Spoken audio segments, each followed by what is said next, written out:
Listen, I need to tell you something NOW before it's too late. Have you ever woken up at 2:17 a.m. for no reason at all?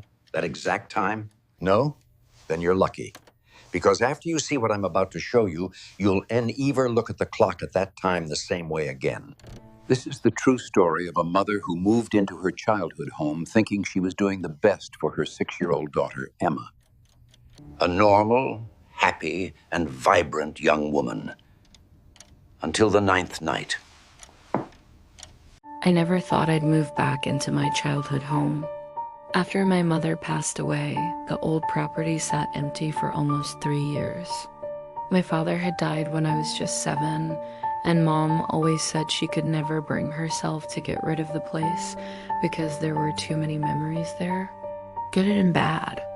When my marriage fell apart and I found myself divorced at 34 with my 6-year-old daughter Emma, the house seemed like the most obvious solution. I didn't have the money to rent a decent apartment in the city, and the idea of raising Emma away from the urban chaos actually seemed romantic. The house had 3 bedrooms, a spacious yard, and was just a 20-minute drive from her school. Emma loved the place immediately. She ran through the empty rooms, laughing and exploring every corner. "Mommy, can I have the tower room?" she asked, her eyes sparkling. There was a small circular room on the 2nd floor, part of an addition my grandfather had built in the 50s. It had arched windows and a prime view of the woods at the back of the property. "Of course, my love," I replied, smiling to see her so excited.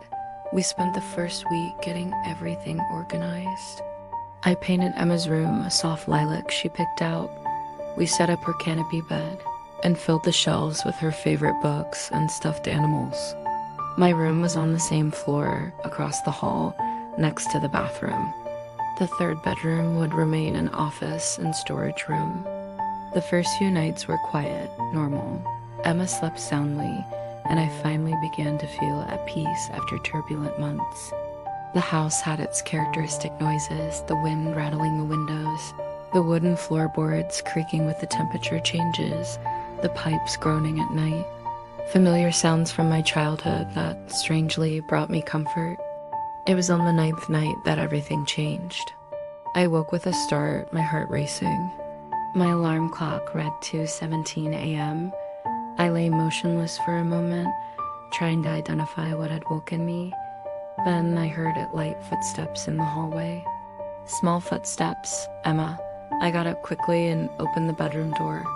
The hallway was dark, lit only by the nightlight I'd left on near the bathroom. Emma was standing in front of my door, wearing her unicorn pajamas, barefoot. Her eyes were wide, fixed on something at the end of the hall. "Emma, what is it, honey? Did you have a nightmare?" I whispered, kneeling beside her. She turned her face to me slowly. Her cheeks were wet with tears. "Mommy," her voice was a fragile thread. "Don't open the door." I froze. "What door, sweetie?" "The door," she repeated, pointing to the end of the hallway. "Please, Mommy, promise you won't open it?" I looked in the direction she was pointing. There was just the wall at the end of the hall, with an old painting of my grandmother. "No door." "Emma, there's no door there. Promise," she insisted, gripping my nightgown tightly. "Promise you won't open it." Okay. "I promise," I said, picking her up. "Let's go back to bed." She shook her head vigorously. "Can I sleep with you?" That night, Emma slept beside me, curled up against me like she did when she was a baby. I stayed awake for hours, watching the hallway through the slightly open door, wondering what kind of nightmare could have scared my daughter so much. The next morning, Emma seemed to have forgotten everything. She ate breakfast normally, talking excitedly about school and the new friends she was making. I decided not to mention the incident. Maybe it was just the stress of the move, I thought. Kids process change in strange ways, but I was wrong. Very wrong. Stay with me until the end, because I guarantee you won't be able to stop watching. A week went by without incident. Emma slept in her room, me in mine, and life finally seemed to be getting back on track. I got a part-time job at the local library, and Emma was settling in well at her new school. Everything was normal until it happened again. 2:17 a.m. I woke up to Emma shaking my shoulder. She was crying silently, her face pale in the moonlight streaming through the window. "Mommy, she's there again," Emma whispered. "Please don't open the door." My blood ran cold. "Who is there, Emma?" "What are you talking about?" The woman. She stands in front of the door and looks at me. "She wants you to open it." I felt a shiver run down my spine. "What woman, honey?" "There's no one here but the two of us." Emma gripped my hand with surprising strength. "She's there every night, Mommy. She appears in my room first." She stands at the window, looking in. Then she goes into the hallway and stands in front of the door. She doesn't speak, but I know what she wants. My maternal instinct clashed with my skepticism. I got up, determined to show Emma that there was nothing in the hallway. "Come with me. Let's see together that there's no one there." We left the room hand in hand. The hallway was empty and silent. The nightlight cast soft shadows on the walls. We walked to the end of the hall, where Emma had pointed before. "See, there's nothing here. No door, no woman. Just the wall and Grandma's painting." Emma stared at the wall, trembling. She was here. She was right here. I ran my hand along the wall, tapping lightly. "Solid, nothing unusual. It's just nightmares, my love. The house is new to you, and your imagination is. It's not my imagination." Emma screamed, startling me. She never yelled at me. "I see her, Mommy. Every night at 2:17. She wears a white dress, and her hair is really long and black, and she has no eyes, Mommy. She has no eyes." I hugged Emma as she sobbed against my chest. It's okay. I believe you're scared. Let's go back to bed." That night, Emma slept with me again. But this time, I set an alarm for 2:15. If something was happening at that specific time, I would be awake to see it. A family secret so dark it was be-uried for 3 generations. A girl named Sarah, dead in 1957. In the days that followed, I tried approaching the situation from every rational angle possible. Maybe Emma was having trouble at school she wasn't telling me about. Maybe she was still processing the divorce. I spoke with her teacher, who said Emma was an exemplary student, friendly, and seemingly happy. I booked an appointment with a child psychologist. Dr. Miranda was kind and attentive. After 2 sessions with Emma, she called me in for a private talk. "Your daughter shows no signs of trauma or psychological disorder," she said, flipping through her notes. "She is a bright and emotionally healthy child. These nightmares she describes are vivid and consistent, which is interesting. Usually, childhood nightmares vary in content and intensity. So what do you suggest?" I asked, desperate for answers. "Sometimes children process change through imaginary narratives. The eyeless woman could be a symbolic manifestation of something Emma misses seeing. Clearly, perhaps her father's absence or the change in environment. My recommendation is to keep providing a safe and welcoming environment. Eventually, this should pass, but it didn't. Every night at 2:17 on the dot, Emma would wake up. Sometimes she'd come to my room. Other times, when I went to check on her after my alarm went off, I'd find her sitting up in bed, staring at the window or the bedroom door. "She's here again," Emma would whisper whenever I walked in. I finally decided to do a full vigil. It was a Friday, and I didn't have to work the next day. I set my phone to record video and positioned it in the hallway with a clear view of the end where Emma always pointed. I set up another one in her room, focused on the window where she said the woman looked in first. I stayed awake, sitting on my bed with the door ajar, watching the digital clock on the nightstand. 2:10, 2:12, 2:15. My heart raced with every passing minute. 2:17. A piercing scream tore through the silence. "Emma," I ran to her room. Emma was curled up in the corner of the bed, pointing at the window. "She's there. Mommy, she's looking in." I looked at the window. I saw nothing but the reflection of the nightlight on the glass and the darkness of the woods outside. But Emma was terrified, shaking violently. She went into the hallway. Emma cried, "Mommy, please, don't let her knock on the door, please."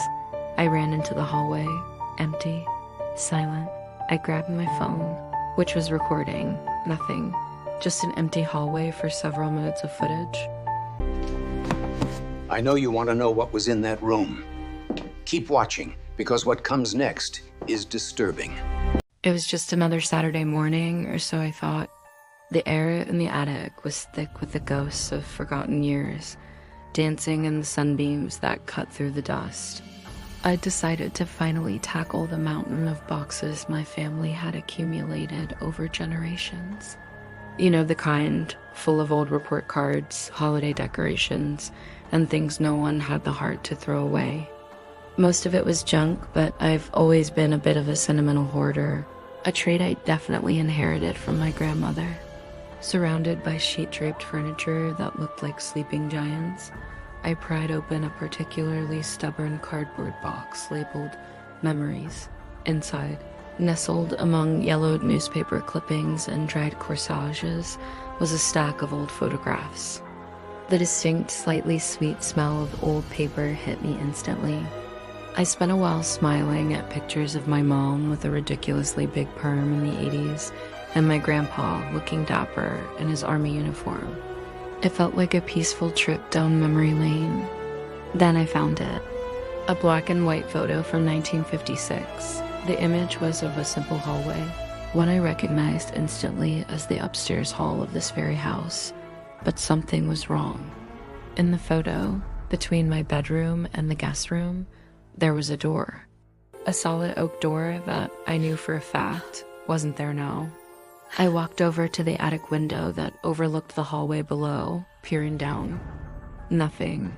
Just a smooth, uninterrupted wall, painted a pale, sterile white. My heart started to beat a little faster. It wasn't just a renovation. It felt like an erasure. Why would anyone remove a door and seal up a room? It didn't make any sense. A cold feeling, completely unrelated to the attic's chill, began to creep up my spine. This house, the one I'd grown up in, suddenly felt alien to me. It was hiding something. Driven by a new, unsettling curiosity, I dug deeper into the box. My fingers brushed against a small, leather-bound book at the bottom. A diary. My grandmother's diary from 1957. The leather was cracked and brittle, and a tiny lock had long since broken. I hesitated for a moment. This felt like a violation of her privacy, a step into a past she had kept locked away. But the image of that non-existent door was burned into my mind. I had to know. I opened the diary. Her handwriting was a delicate, looping cursive. The ink faded to a soft brown. The first few pages were mundane notes about the weather, what she'd baked, gossip about the neighbors. But then the tone shifted. The entries became shorter, sharper, filled with a palpable sense of anxiety. She wrote about my grandfather working late, about the strange silences in the house that felt louder than any noise. And then I saw the name, Sarah. I'd never heard of a Sarah in our family. My mom had always said she was an only child. According to the diary, Sarah was my grandmother's younger sister, my great-aunt. The entries painted a picture of a vibrant, happy girl who loved to draw and sing. But as I read on, a shadow fell over the pages.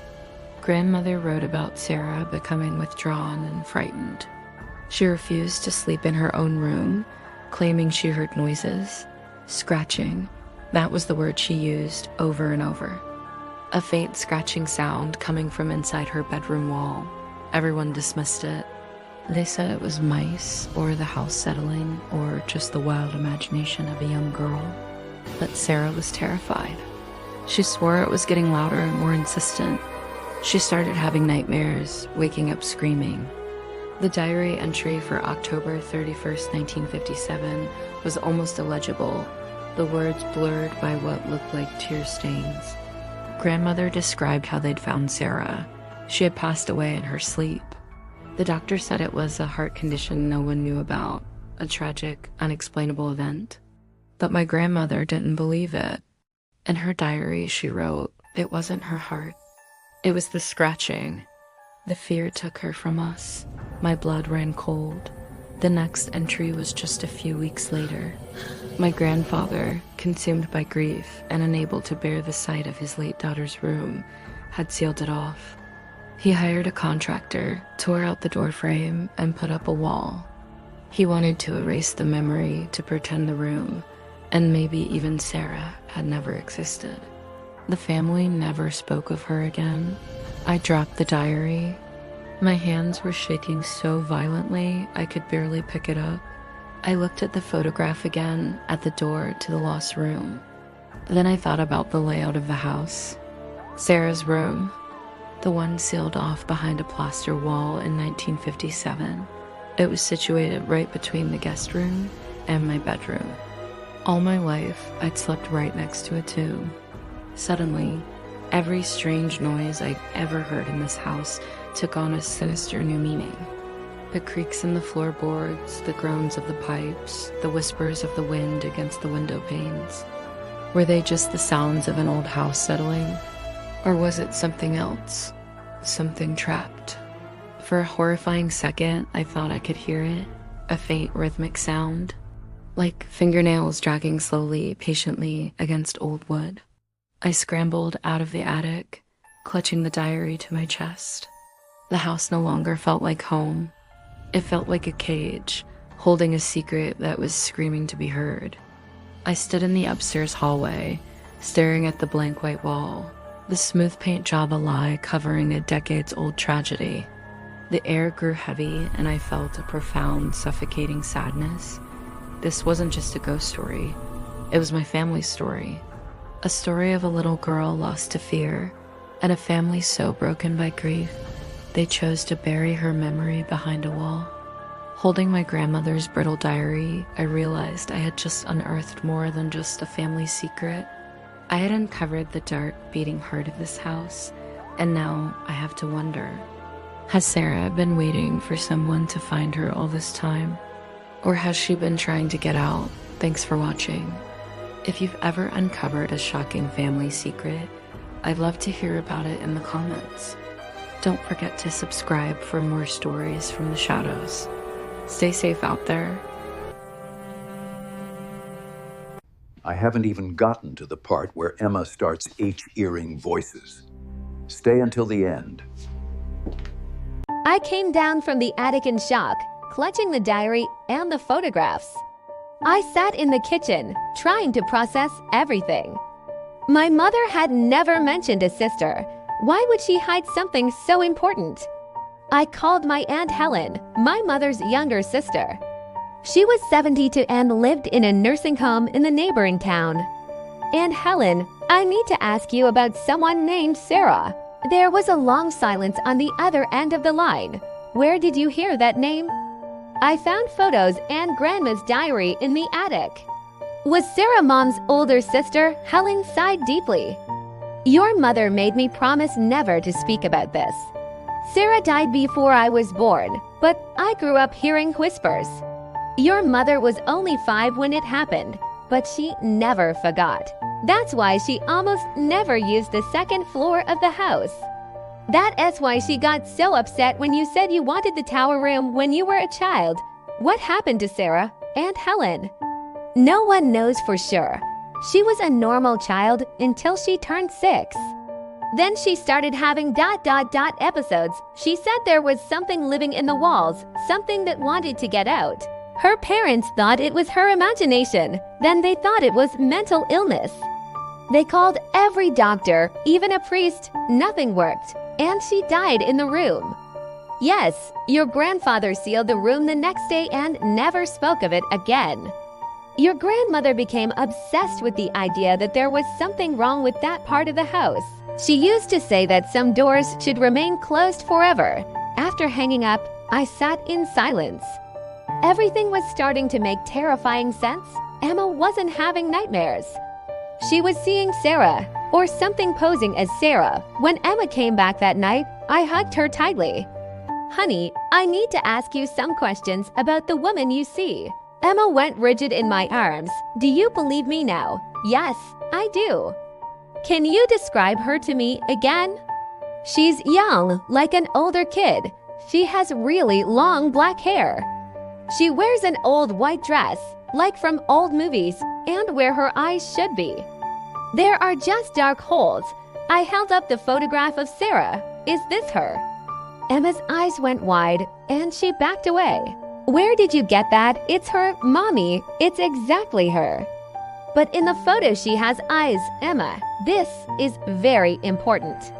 What exactly does she do? What does she want? Every night she comes, first she appears at my window, just watching. Then she goes into the hallway and stands in front of that wall. She lifts her hand and does this. Emma made a motion like she was knocking on a door. 3 times, always 3 times. And then she looks at me and I just know, that she wants you to open it. Open what? The door, Mommy, the door that's behind the wall. And then, a L.A. AF. Absolutely N-O-thing childlike. I need you to see what happens next. That night, I set up cameras at every possible angle. One focused on Emma's room, another in the hallway, and a third pointed directly at the wall at the end of the hall. If something was going to appear at 2:17, I would capture it. Emma slept in my room again. We stayed awake talking until she finally fell asleep around midnight. I kept watch, my eyes fixed on my laptop monitor showing the live feeds from the cameras. 2:15, my heart started to race. 2:16, the temperature in the house seemed to have dropped. I could see my own breath. 2:17, Emma woke up instantly, sitting bolt upright in bed. She's here. I looked at the monitor. In Emma's room, a dark shadow had materialized near the window. It wasn't a clear figure, just a dense darkness that shouldn't be there. As I watched, the shadow began to take shape, a silhouette of a child. My God, I whispered. On the hallway camera, the same shadow appeared, gliding silently to the end of the hall. It stopped exactly where Emma always pointed, and then, clearly visible on the video, it raised what appeared to be a hand and knocked on the wall. Thud, thud, thud. I heard the sounds from my bed. It wasn't my imagination, it was real. The figure turned slowly toward the camera. Even being just a shadow, I could feel it was looking directly at me. At Emma, and in the place where eyes should have been, there was only deep darkness. Emma grabbed my arm. Mommy, she wants to show you something. What? How you know? She's saying it. Can't you hear her? I didn't hear anything but the sound of my own heart thundering. But Emma seemed to be listening to something. Her eyes went glassy, fixed on an invisible point.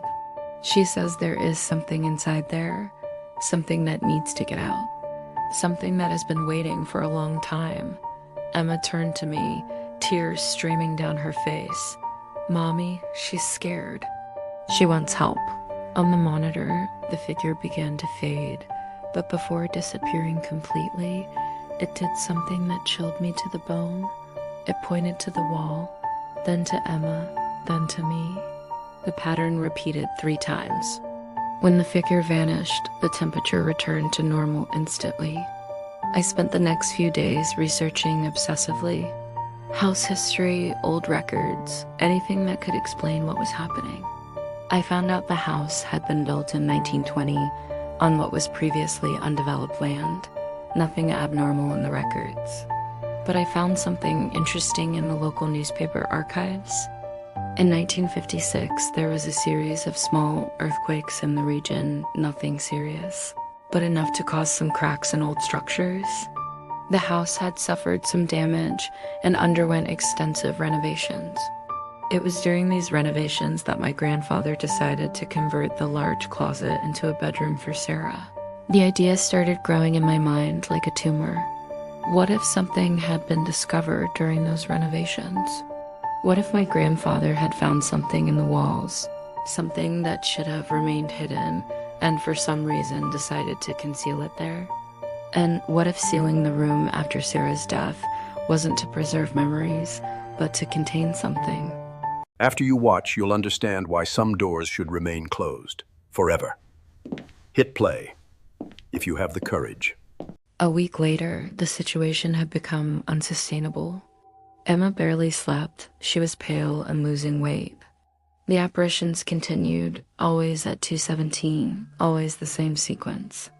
The figure at the window, then in the hallway, the 3 knocks on the wall. But now there was something new. Emma started hearing scratching during the day, coming from inside the wall. And I started hearing it too. Late on a Tuesday night, I sat alone in the living room, a sledgehammer by my side. I had made a decision. I needed to know what was behind that wall. I couldn't keep living like this, watching my daughter wither away with fear. But my grandmother's last words in the diary echoed in my mind. Some doors should remain closed forever. I called Aunt Helen one last time. "You're going to open the wall, aren't you?" she said before I even spoke. "I need to know what's in there, Aunt Helen. Emma is suffering. Your grandmother told me something before she died. Something she never put in the diary because she was afraid someone would think she was crazy." Helen paused. She said that on the day Sarah died, when they found her body, there were marks on the wall. Scratch marks. On the inside. And Sarah's bedroom door was locked from the outside. My blood ran cold. "What are you saying?"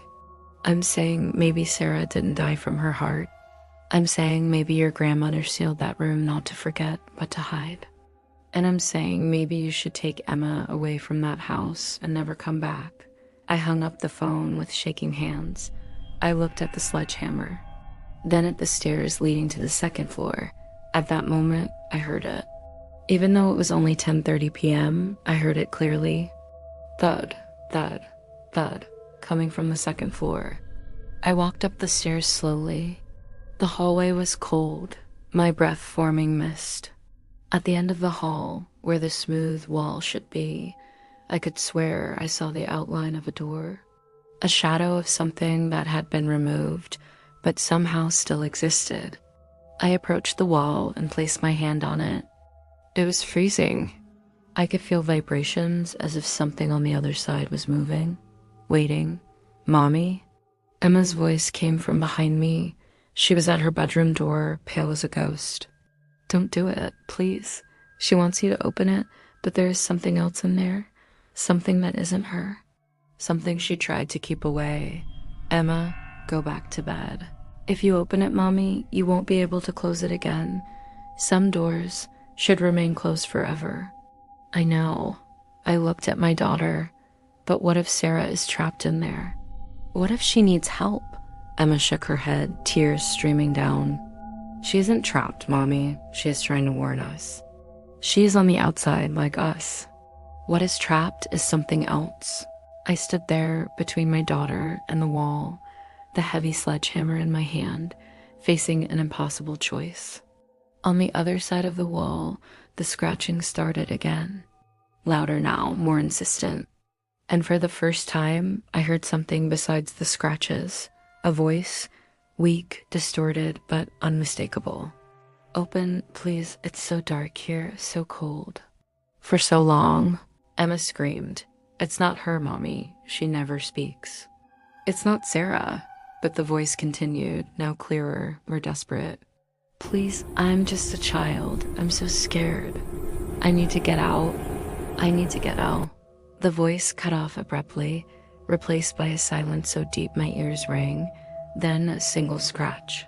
Long, slow, deliberate, like a fingernail dragging across wood on the other side. And then the laugh, low, guttural, absolutely not childlike. I dropped the sledgehammer to the floor with a crash. I grabbed Emma and ran down the stairs. I threw our things into suitcases, put Emma in the car, and we left that house while it was still night. As I drove, I looked in the rearview mirror one last time. On the second floor, in the tower room window, a small shadow watched us leave. It was Sarah, I'm sure. And for the first time, she seemed at peace. We never went back to that house. I sold it remotely to a demolition company, with the specific condition that the second floor wall never be opened, just destroyed along with the rest of the structure. Emma's 12 now. The nightmares have stopped. But sometimes, when the clock strikes 2:17, she wakes up and comes to my room, not out of fear, but to make sure I'm there. That I didn't give in to temptation, because some doors, we discovered, exist not to be opened, but to remind us that there are things in this world that should remain on the other side. Forever, and every night, wherever we are, I silently thank Sarah, not for the haunting, not for the terror, but for the warning. She knew what was inside. She had tried to keep it contained, even in death. And the last thing I heard before we left that house permanently when we stopped in the driveway for Emma to grab her forgotten teddy bear was Sarah whispering so softly I almost missed it, "Thank you for not opening it." Now I can rest. The house was demolished 3 weeks later. The workers reported something strange. When they knocked down the second floor wall, they found a sealed room. Empty, except for deep scratches covering every inch of the inner walls. And in the center of the room, drawn on the floor in something that looked like old blood, a circle with symbols none of them recognized. The contractor called me, disturbed. There was something written repeatedly on the walls. The same phrase hundreds of times. Don't let it out. Don't let it out. Don't let it out. Was everything destroyed? I asked, my voice trembling. Yes, we reduced everything to rubble, but ma'am, when we knocked down that specific wall, we all felt something. Like something had been released. A wind that came from nowhere, cold as ice. And for a second, I swear I saw a child's shadow running through the rubble. Running away. I hung up and hugged Emma, who was doing homework at the kitchen table of our new apartment. Small but safe, on the 5th floor of a modern concrete building. No old walls. No buried stories. It's all right now.